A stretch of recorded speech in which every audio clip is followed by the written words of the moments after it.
Caleb. He's coming back through, dipping his feet back into the podcasting water. He's going to get a little bit of water tonight. Trial by fire, by baptism. H5, how you doing, bro?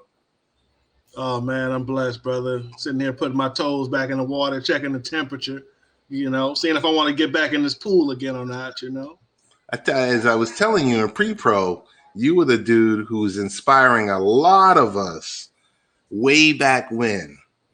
Back when it was Rogan and Adam Carolla and a lot of those podcasters way back when you were talking about podcasting and you were doing your thing back then, man. So, I always got to give you your flowers because it's much deserved. Yeah. Well, I definitely appreciate it, brother. For all of those folks who know me from, the barbershop sports days and, blazing that trail, I want to say from I want to probably 2012 all the way probably to 16, 17, something like that. Yeah. We were going on for a hot minute, had different, lineups and iterations, but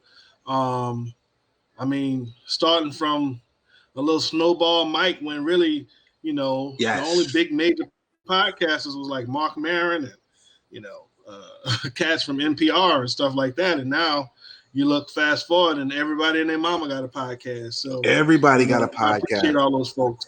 How do you feel about that? Remember those days because we had some fun. How do you feel about stuff like that? I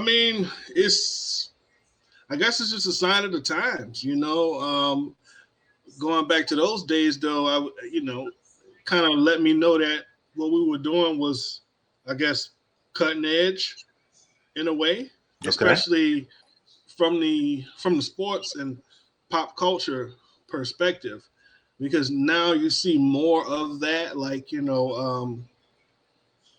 what's his name? Chris Broussard and Rob Parker. Rob Parker. Yeah, Rob Parker. They got the Odd Couple. And, we talked about, I believe, last time LeBron has his show in the barbershop, which was, when I saw that, I was like, come on, man. Then I saw other shows, that kind of had that barbershop, format too. So I don't know, man. I kind of feel like even though I can't 100% prove it, man, there was a lot of people listening to what we was doing. And they took some of that stuff and ran with it.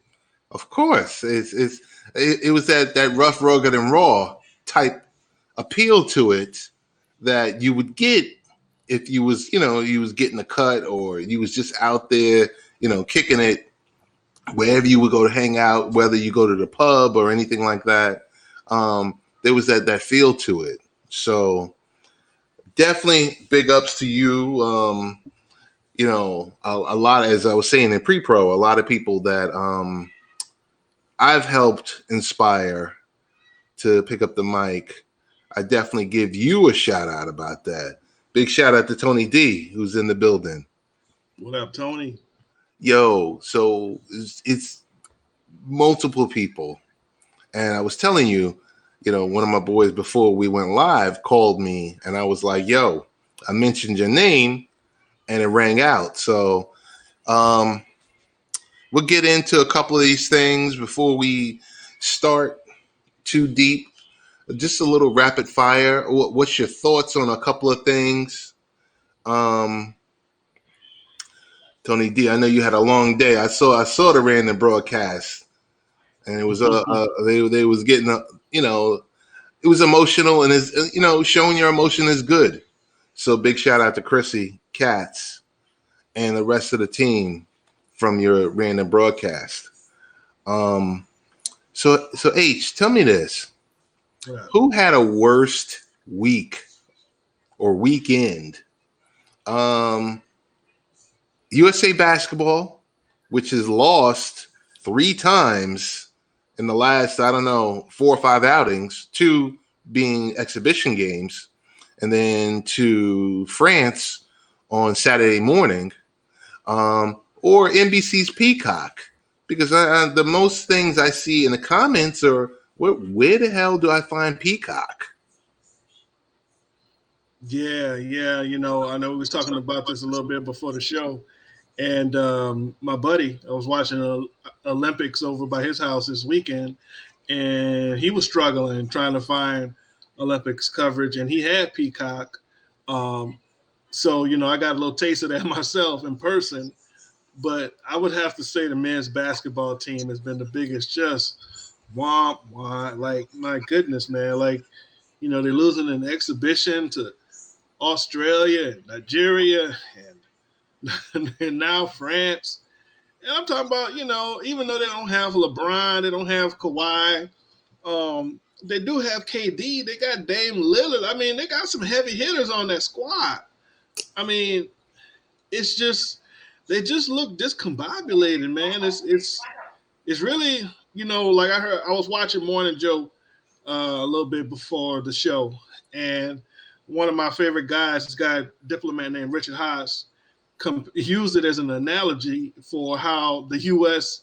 looks, you know, on the global stage. Like it was, you know, the U.S. losing to France, right? And we're going to talk about this in a little bit with the Delta variant.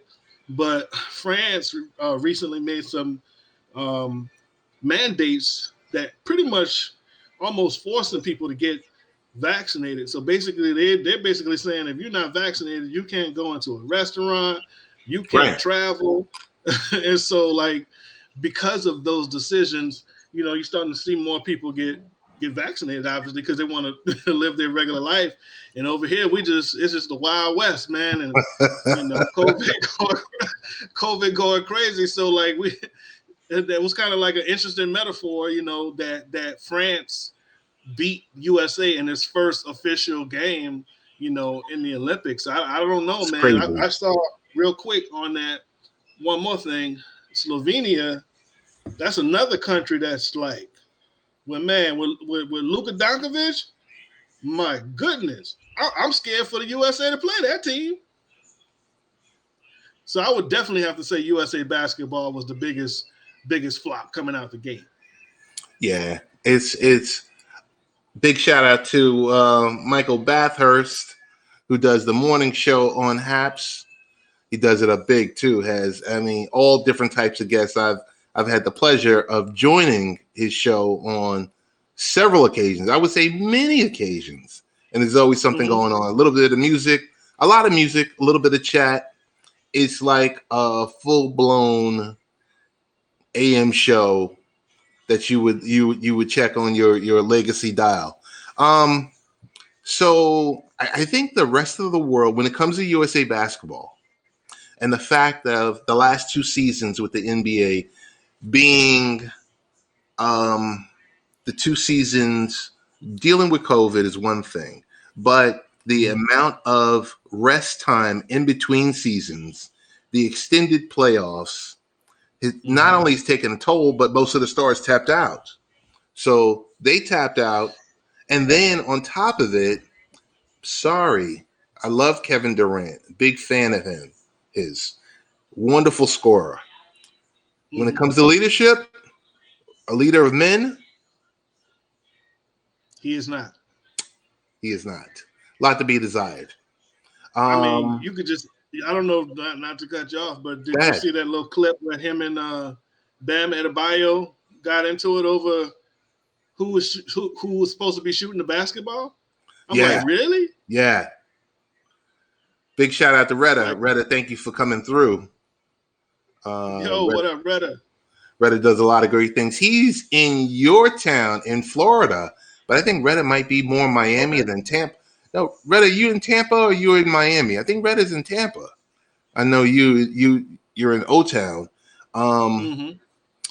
Yeah, he's not a leader. He's not a leader of men. He's not a leader of men at all. So that's not to knock him. He's a scorer. They got him for his scoring ability and, you know, making that clutch shot. But as per having the youngsters around him huddling and him, you know, giving that direction, I don't think you're going to find that. Red is in Tampa Bay. Yep. I know he's a Buccaneers fan. They call that Champa Bay now. You know that, right? Champa Bay. Okay. Yeah, okay. Champa Bay. We're not gonna get into that Dr. Tom Brady video, but that's something else. Oh my goodness! I was going to bring that up. I was like, at first I thought it was real. Then later on, I started to see that was not the case at all. Right. Definitely. Red is also a great follow on Twitter, along with Michael Bathurst. These guys are great, not only on this platform, but you go to YouTube, you go to Twitter, you name it, Snapchat, Instagram. Definitely great follows. As we move from there, gonna go to with you. Don't know if you saw any of San Diego Comic-Con at home. The only thing I covered, and we covered it on LateNightParents.com, is the Walking Dead universe.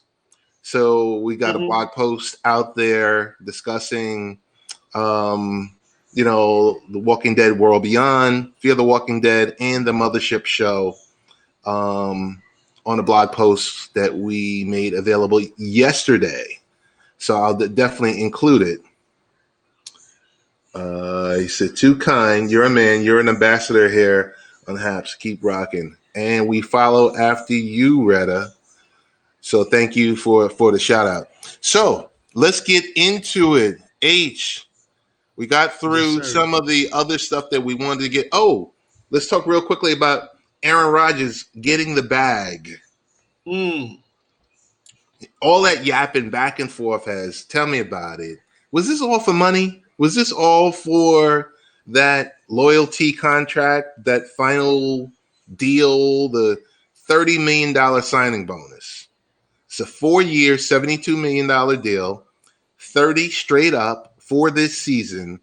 After this season, Jordan Love is the guy. Are you pro or are you con for Aaron Rodgers? Listen, man. I think Aaron Rodgers is, one of the greatest quarterbacks we've ever seen. Especially in recent times. And this is just really, the man wants his flowers. He's been disrespected. Well, at least he feels that he was disrespected. Let me just say that. When they needed to draft more receivers and other offensive pieces to help them get to that next level, they drafted a high level quarterback. So basically, they also without consulting him first. And typically, when you have somebody of his caliber, the office does typically try to consult, which they didn't. So he played hardball with him. He had a great season, even though it kind of flamed out in the playoffs. He had an overall great season. He was crowned the MVP, and the man wanted his flowers. Either that or he was like, I'm out. And like I said earlier, the NFL is a win now league. So, they're giving his flowers, rightfully so. Or from what I heard, he was looking at Denver. So Devontae Adams and Aaron Rodgers have posted memes of The Last Dance with Michael Jordan, Scottie Pippen, Dennis Rodman, and Phil Jackson. We shall see. But you can only post that when you're winning. This guy hasn't won in, 14 years? It's a good point. Even though I'm not his biggest fan, Skip Bayless definitely points that out a lot. That his postseason performance, I want to say, is like 1-4, something like that. Right. The one run that they had in 2010, when there was the 6th seed and they went on the road and won all the way and went to the Super Bowl. But other than that, he's flamed out in the playoffs. And Retta says, to answer has a yes, we are definitely the champions. Great to see President Biden hosting them about a week ago. That is true. I don't know if you want to respond to that, Hez. I was just gonna say also great to see Tom Brady with the great quips on the Yeah, podium, you know, yeah, saying that it's 40% of the true. people didn't think the Bucs was gonna win, and he forgot that play in Chicago. Then they started calling him Sleepy Tom. I was like, man, look at Tom Brady, just goating it up there. Got to. So yeah, that was a good look. That, and I think he was creating a little space between him and DJT. Yeah, absolutely, I think he was absolutely. creating a little space because of the previous years. But hey, so let's get into Delta variant. Yeah. Talk of the town is sensationalized on cable news. Everyone's talking about it for their own specific purpose. Um, I keep hearing Florida, Texas, Arkansas, and Missouri are the hot spots. I heard 40% of it is concentrated between Florida, Texas, Missouri. You're in Florida with your wonderful governor.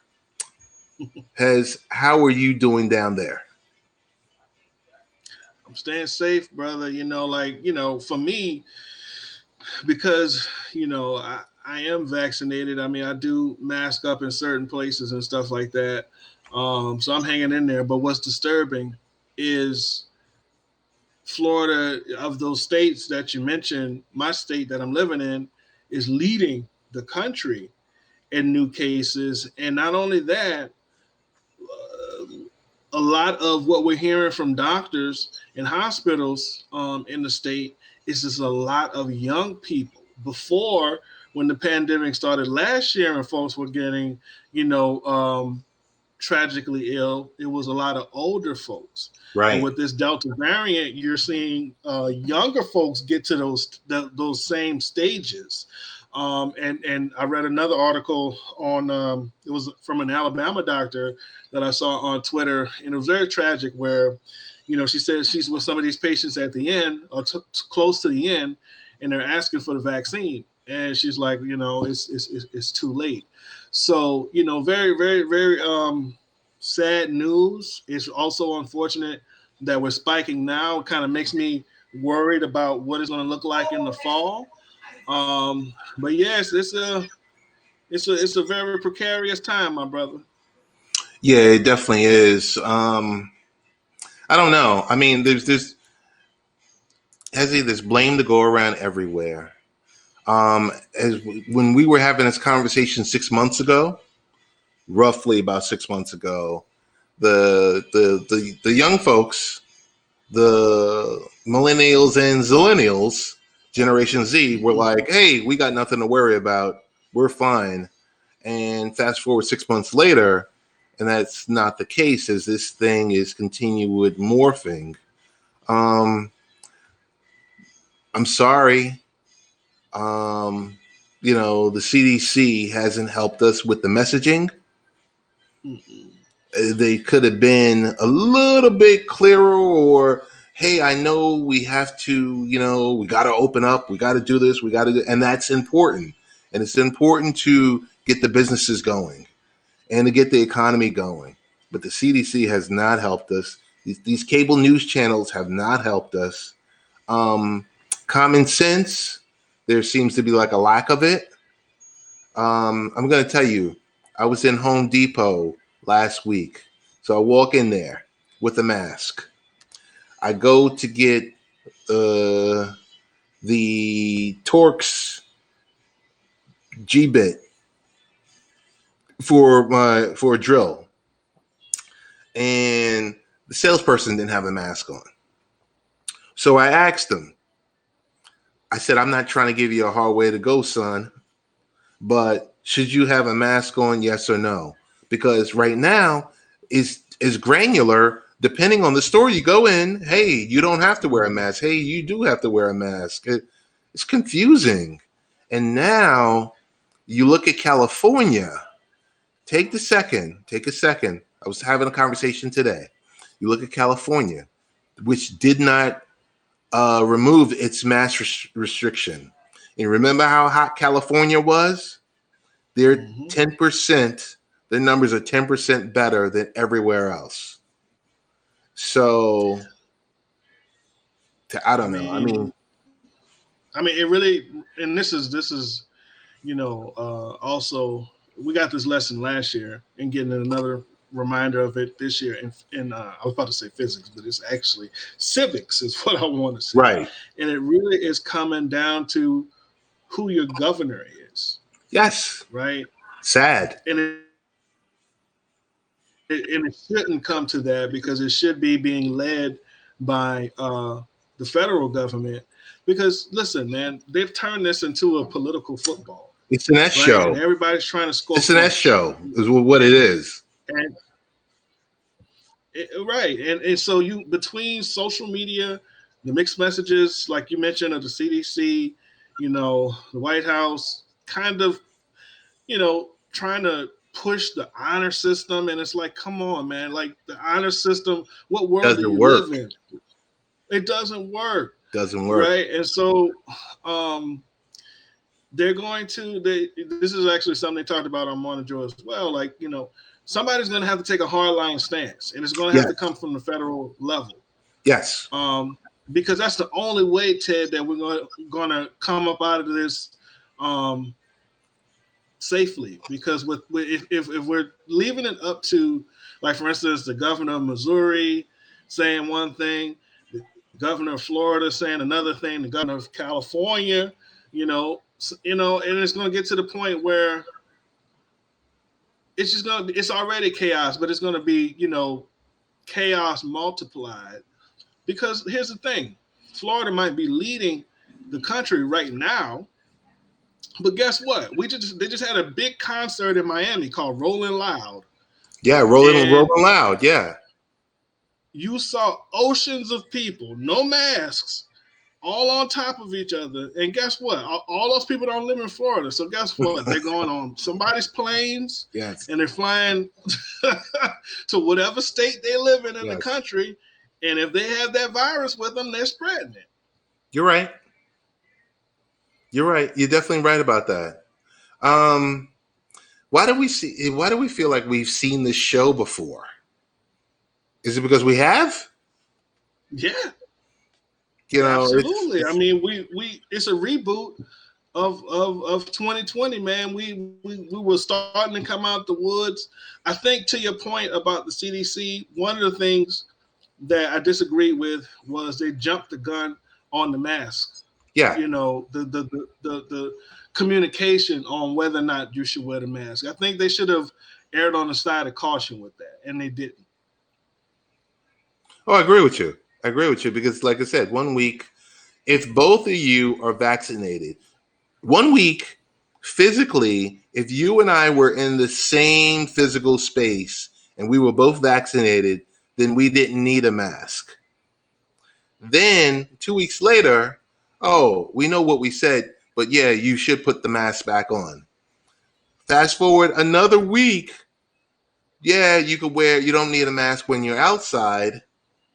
But unvaccinated people should keep their mask on. And I said, okay, I'm lost. And that's not hard to do either. So, if I'm lost, how many other people are lost? So, I had the beauty of going to the city today. So I went to the city, and of course, when you're in a subway, which is the most toxic place you could be in New York City, is taking an MTA.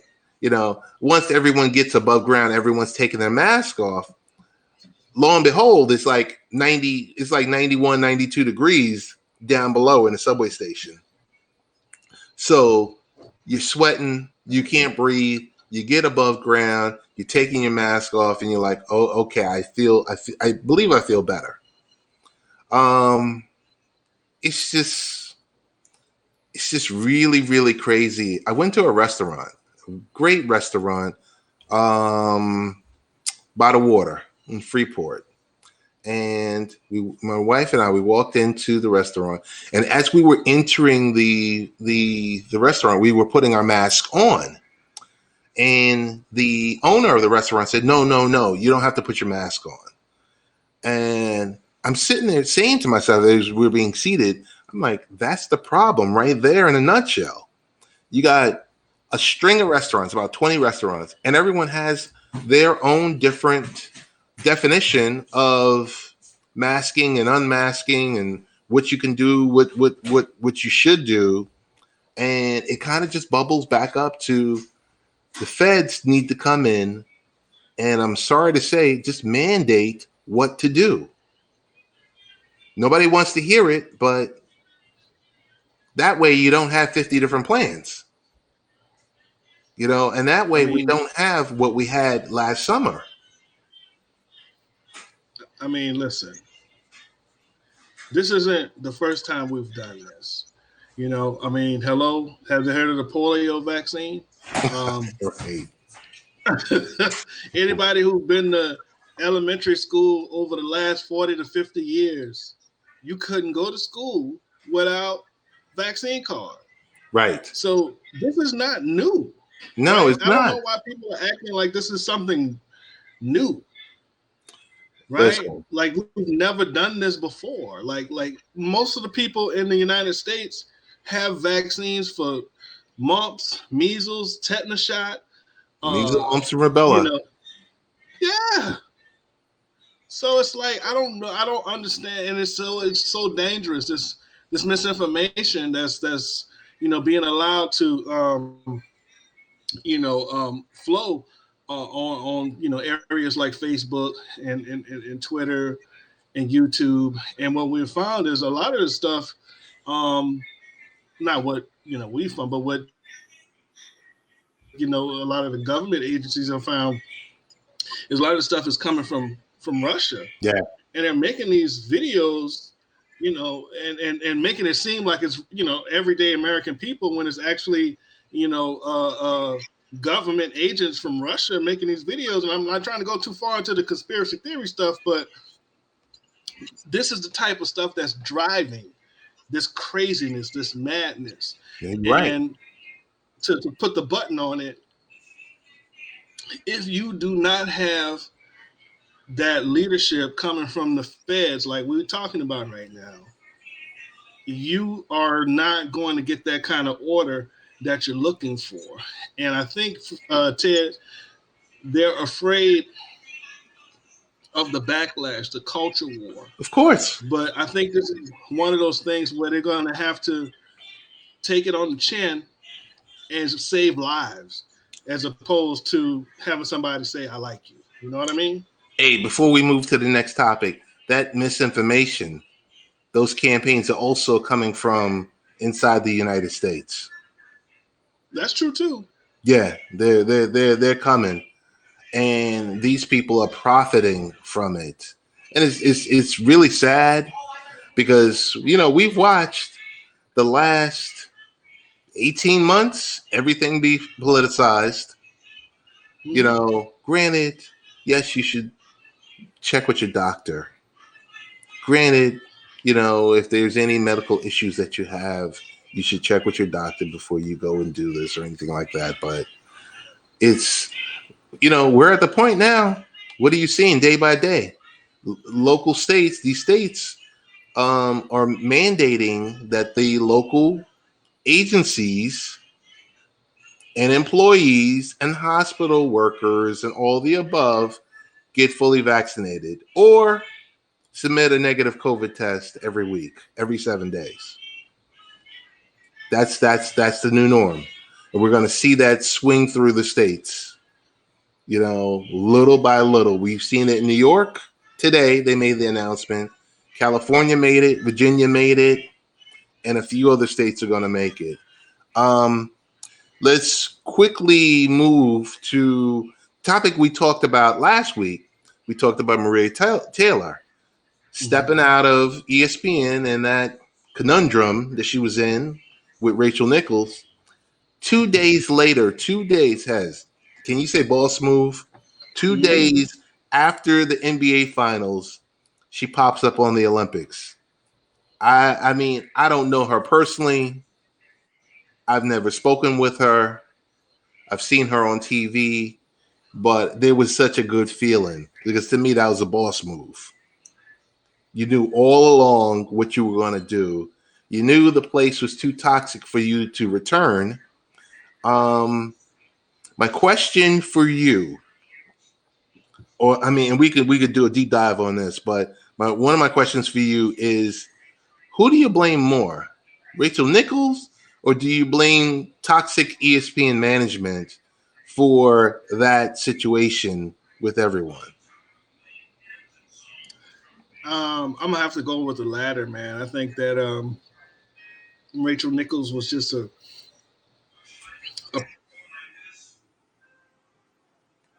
product, of a is taking place or has been taking that place at ESPN for a number of years. I mean, it drove out folks like Jamel Hill, um, her cohort. I can't Michael think of his Smith. name. Michael Yeah, Smith. Michael Smith, Mike Hill. You kind of alluded to it on the last time we ran it, where a number of minority employees left in droves from ESPN. So to answer your question, Rachel Nichols definitely put her foot down our throat, so to speak, by saying some of the things that she said. But I think it was just coming from an environment of toxicity. And, kudos, like you said, kudos to Maria Taylor, man, for being classy enough to finish the NBA Finals out. Because she could have chunked the deuce before the finals was over. Yes. Know, After game to 4. be classy enough to, finish the finals and then like the next day or the next couple days pop up on NBC, like boom. Wow. That was a boss move, like you said. So my next question for you is, ESPN looked horrible. Their management, Jimmy Pitaro and company, look horrible from the way that they didn't deal with the situation of this recording that took place in 2020. To let it play out through the New York Times and then have to respond to it. I guess my question for you is there any fallout from Rachel Nichols, or has she built up enough cachet to outlive this, what's the name? Scandal? Do you see ESPN kind of coming to her after this to say, hey, we're going to see if we can buy you out, or she's just going to remain on the jump and it's just business as usual? What's your thoughts on that?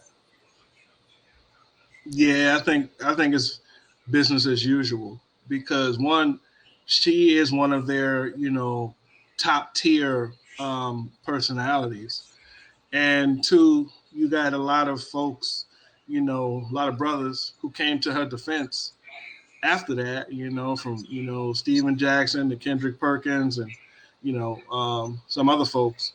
It was a little blip. I think people are going to forget about it 6 months from now. And when you roll around to the new NBA season, she's going to be right there front and center with her cohorts and, rocking and rolling because, one, going back to my original, point, she's one of their premier, top tier personalities. So I don't think she's going anywhere. What was my final question about this whole? Why would? So we were just in, or we are in the time of where it's the year of the woman, right? Why would you have a high profile position and your decision or indecision is to split the role? So if there's one role, how do you say, okay, we're going to carve it in half, give half to Maria, give half to Rachel Nichols, and not think that there's not animosity? Like if you're ESPN and you're in the leadership position, you're making a lot of zeros on that paycheck. And a lot of times, if you're in the leadership position, and you know this from being in a leadership position, you have to have those hard conversations. Mm-hmm. Why was there? It seemed like it didn't. It just didn't happen. Yeah, I mean, not to get too biblical, but it kind of made me think about the King Solomon trying to split the baby up between the two ladies type of situation where the real mother is really going to be the one that's going to cry out and be like, hey, just get a baby to to the lady. I don't want to see anything happen to my baby. So they allowed that to fester.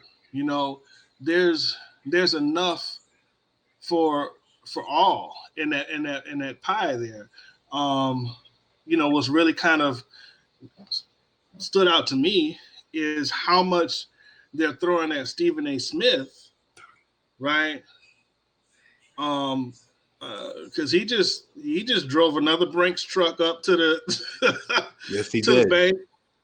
And you do have these, promising, very talented, ladies like Maria Taylor and Rachel Nichols, and they're forcing them to fight over scraps, so to speak, right? As opposed to giving each their rightful just due. Obviously, Maria Taylor is a newer talent. Rachel Nichols has been around for what, at least 10 years, if not longer. Rachel Nichols has been around, or longer. Rachel Nichols has been around for a while, right? So, I could kind of see a little bit about her gripe, but again, to your point, man, Disney owns this thing, man. Disney prints its own money, man. Yes. So there's enough for both of them. And it's a shame that one of them had to leave. Do you get the feel of privilege from Rachel Nichols with some of the comments from that audio, or do you take it as this is someone who's saying, you know what, ESPN has done a crappy job with diversity, that the rest of this is not on me? How do you take those comments, or are we looking too deep into the comments? I mean, we know she apologized and she reached out and everything else like that. But my question to you is, when you make a comment like that, is that privilege, or is that, hey, I paid my dues? I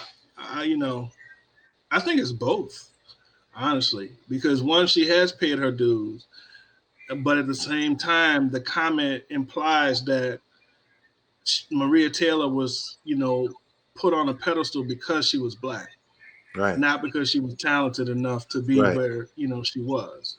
So, yes, Rachel Nichols has paid her dues, and this is just my opinion. But at the same time, it does show that privilege that you was talking about, because obviously anybody who watched Maria Taylor could see why, there was a bidding war over her. The lady is talented. Yes, very talented. Very talented. Hey, want to segue, because we want to be cognizant of your time. Tell me about this deal now with the NFL, with the memo that went out last week. I know I did some piecework and pushed an article on Late Night Parents on the NFL, unvaccinated players, and COVID-19. So there was a message that went out from Roger Goodell to DeMaurice, I'm going to say DeMaurice Harris, the player, the president of the players, DeMaurice Smith, DeMaurice Smith, of with that, basically giving you a hard stance, because you got to think about it, and I can get some trouble here, but screw it. The NFL is a criminal organization that we all love, that's bringing in revenue north of $10 billion. That's not counting local revenue that the teams are making. That's their global revenue. because all the local teams make their own amount of money on ticket sales and all this other stuff, but the merchandising deals and all that other stuff. So they're making $10 billion, and they're laying it down and expressing, if your unvaccinated players cause us to cancel a game checks will be held, not for just that specific team, but for the opposing team also. So what the heck? Mm-hmm. Yo, and it ain't just the players, the coaches too. We watched a couple coaches, man. The NFL have caught some bodies, man. Assistant head coaches is being bounced out because they don't want to get that vaccine. And it's going to be really interesting to see. I know we were talking about Cole Beasley, and who's been one of the more vocal, players on not being vaccinated, and I want to say DeAndre Hopkins is another one. But man, let me tell you, when you take food and money, because everybody's not DeAndre Hopkins and pulling down some of these checks. Like, Shannon Sharp made an interesting quip about this when they were talking about it. Some of those players make $2 million a game. A game. So imagine you not getting a $2 million check, or on the flip side of that, if you're not a high profile player and you're getting, $250,000 a game, man, that $250,000 that hurts. Right. That hurts because if they can't reschedule that game, nobody's getting paid. And that is as hard a line in the stands as you can take. Of course. And what have we always said over the years with BSS? Whenever there was any drama, or we would always talk about hit the person or hit the organization in the pocket. Hit them in the pocket. Watch how they stand up straight, erect, ready to listen to you, ready to do business. Hey, big shout out to Sunday Night Smoke podcast. Thank you for the donation. I don't know what you're doing, Hez, but on Sunday nights, they light it up. Every Sunday, you can catch them on YouTube. You can catch them on this platform. And they have some controversial topics. It feels like the filthy dish. So that's why I'm going to say you need to go and join and listen in on a session. You will get that filthy dish feel. Oh, that's what's up. Yeah. So back to this story. To me, because we're in a different stratosphere. So this is all lotto money. Has $250,000 a game, $2 million a game. Aaron Rodgers getting $30 million for the season for 17 games. This is lotto money.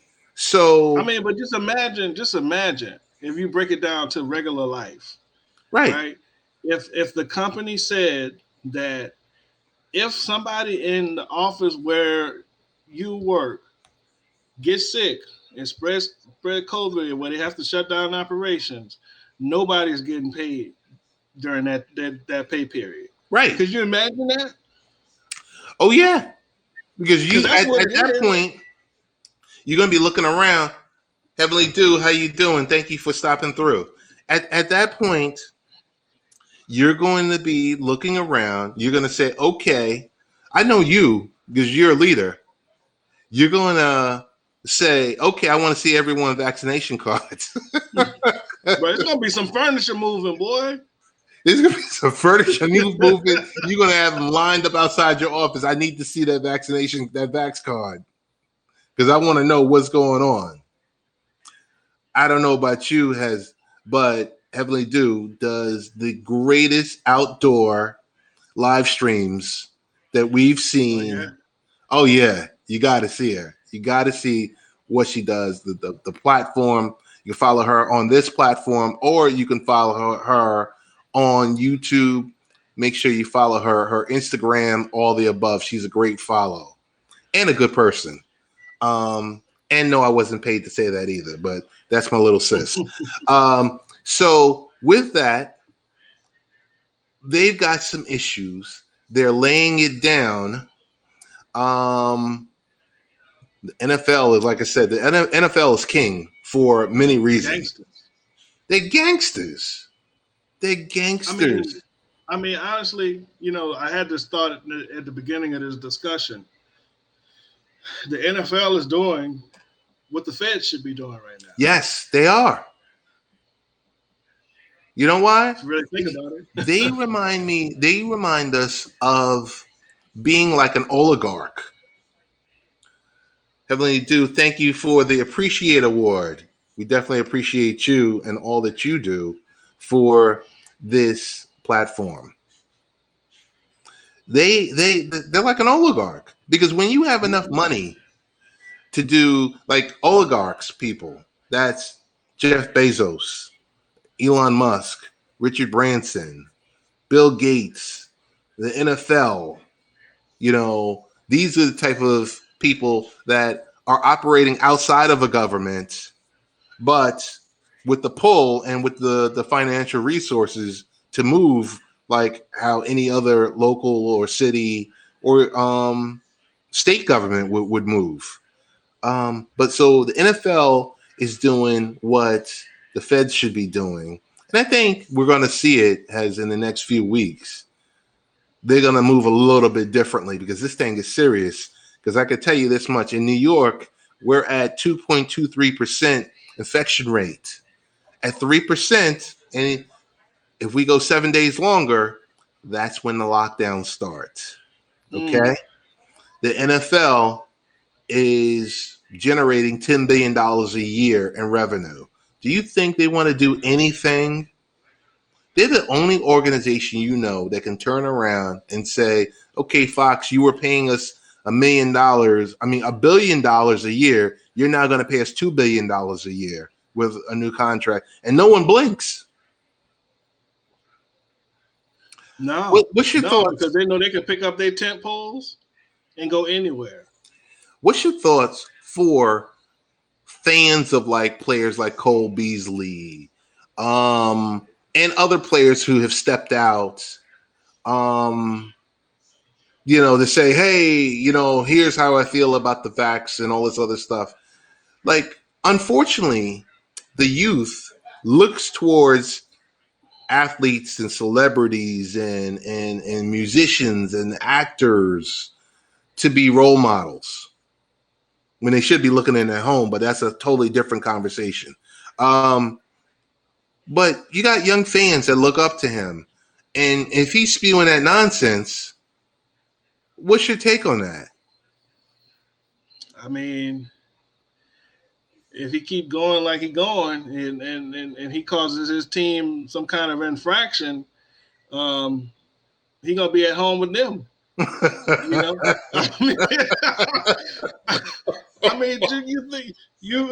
You think about anybody who thought they was bigger than the league. Terrell Owens, Antonio Brown, any of these jokers, who thought that they could just, because they was talented, that my cue went out. Because they was talented, that they could just get away with anything. Right. NFL is gonna remind you that we can move on. This league was here before you, and it's gonna be here after you. Yes. So it's gonna be a hard lesson in reality, man. Listen, you don't have to put nothing in your body that you don't want to. It's true. But that doesn't mean that you have to work here either. It's true. So one of the last things I want to close out with you. I don't know if you picked up on it. So Dak Prescott was asked about his vaccination status. Mm-hmm. And he responded by saying, that's a HIPAA situation. No, it ain't. It's not. How do they not know when to use that term? Like, how is there no one in the NFL office telling these people, okay, here's the proper context of when something is a HIPAA issue and not. Mm-hmm. Yeah, I mean, the first person I heard say that was Marjorie Taylor Greene. Who was another person that's out there, spewing utter nonsense, and I'm almost willing to bet a large sum of money that she's vaccinated, right? While she's out there spilling nonsense. And when they asked her about that specifically, she said that dumb quip about HIPAA violation. And now you're starting to see other people take a page out of her book. Unfortunately, you mentioned Dak Prescott. Um, Bro, they have to have some kind of PR, you know, wing of the NFL. Even if you break it down to an individual level, I'm pretty sure these guys should have, especially guys like Dak Prescott, should have their own PR people that be like, "Hey, Dak, no. Actually, that's not a HIPAA violation, right?" So you can at least circle back, even if you made the mistake and said it, where you can correct it. But a lot of people actually think that it is a HIPAA violation to say whether you're vaccinated or not. So we got a question from Heavily Due. I'm going to put it on the screen. And it reads, do you think the physicals should be performed on every individual before pushing the vaccine for underlying conditions? Now, for Ms. Heavenly Dew, is that related to the NFL or just in general? Let's go for NFL and then we'll go for general. Okay. Um, I don't. I don't listen. Those types of decisions is really between the doctor and the patient. I don't think the league, I mean, they do have physicals to see whether or not you're capable of playing or not. So there is something to be said for that there. But this is like another layer where I think maybe that's a little bit too much. If this individual has underlying conditions, that they should be having these kind of discussions with their medical professionals as reasons as to why they are not getting the vaccine. But 99% of the time, it is nothing related to health reasons when it comes to maybe a severe allergies or some other legitimate medical reasons to not get the vaccine. Most of the people who are not getting the vaccine is just because some misinformation that they're following. It has nothing to do with their health. What about normal everyday people? Normal everyday people, I think what we said is consult your doctor. Yeah. You shouldn't move anywhere before consulting your doctor. So before you take that, I think only a doctor can prescribe, if you need blood pressure medication or whatever specific symptoms because everyone nowadays has something. Everyone has some type of issue. And unless you're treating it holistically, then you got to consult your doctor first. That's just for general public. These are for people Heavily Due that aren't making lotto money. Lotto money is these players that have contracts with the 4 or 5 major sports organizations out there that are, making tons and tons and billions of dollars. Before we roll out, tell us some things that you're working on. Tell us what's in the queue for this week. Anything you're working on? Any other speaking engagements? What do you have coming down the pipe? Well, hopefully, we can run another one of these back soon. Maybe sometime this week or next week. Okay. So I'd like to do that. Outside of that, I'm going to be taking my first piano lesson. What? Come Thursday. So yeah, brother, stretching out my musical wings. H, he got his hand in a lot of different pots, man. So, but yeah, I'm excited about doing that and learning something new. So I'll take my first piano lesson come Thursday. Um, that's what I got going on. That's good. So, were you always into the arts, and was it just something that you're at the point of in your life where you're like, hey, you know what? I think I want to do this now. Well, yeah, actually, ever since I was, a teenager, I was into creative writing, poetry. I sang in the choir multiple times. So I've been involved with music. Then, when I got in high school, hip hop, it was the golden age of hip hop. So you couldn't tell me I wasn't going to be a rapper in Right, right, 1996. right. So listening to all them cats, from back in the day. But yeah, I've dabbled. I've been in the studio and stuff like that with music. And so this is really kind of like taking some steps to get back towards that and start working on some of that stuff and some independent projects. Because what I would like to do is start working on an album, for 2022. Okay. Um, an instrumental album, or you're going to be singing, or Oh man, it's gonna be a combination of instrumental, some singing, some poetry. So yeah, stay tuned, brother, and oh. whoever else is listening. We'll save that for next time, Heavenly Dude. This Heavenly Dude is saying, "Well, close this out with a song." She gonna put me on the spot, huh? I'll save it for when something that is actually in the works. You got it. You got it. So other than that, we will gonna do. I'm gonna do a live stream tomorrow. Probably not tomorrow. Probably Wednesday with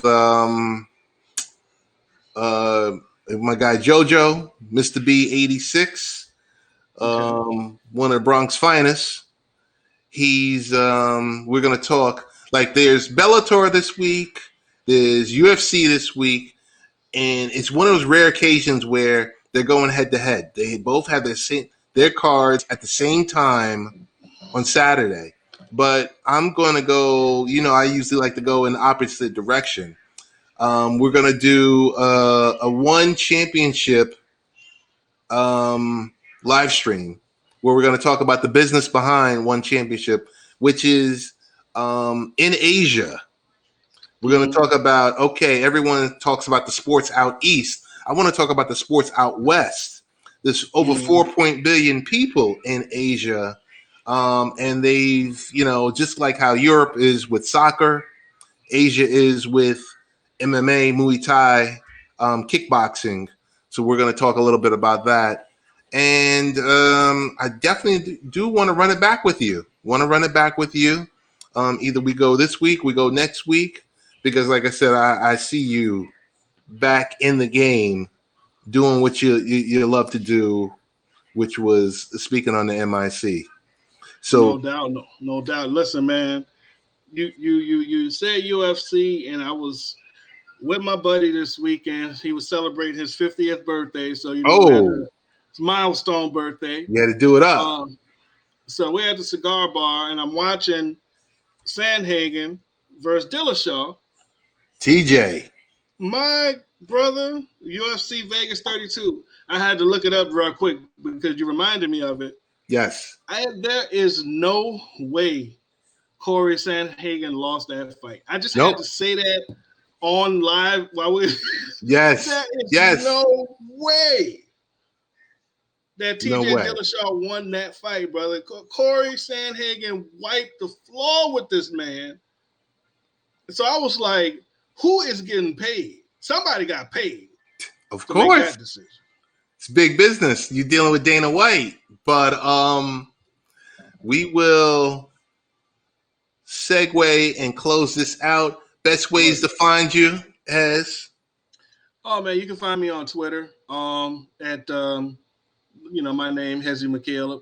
So look me up, follow me. I'm always talking about one thing or another. Big shout out to everyone that was in the chat room tonight and supporting the show. We love you. Support you for what you guys do and how you guys provide encouragement. It's not just about the awards. It's about the interaction and you guys being also a part of the live stream. So definitely appreciate each and every one of you. I know currently Heavenly Dew is still in the comments, so thank you. And whenever you want to come and join Late Night Parents, you just basically shoot up the bat signal. Let us know when you want to come and jump on the show with us. We're ready to talk whatever topics you want to talk about. With that, ways to follow the show is latenightparents.com. I am Ted Hicks, and we are out.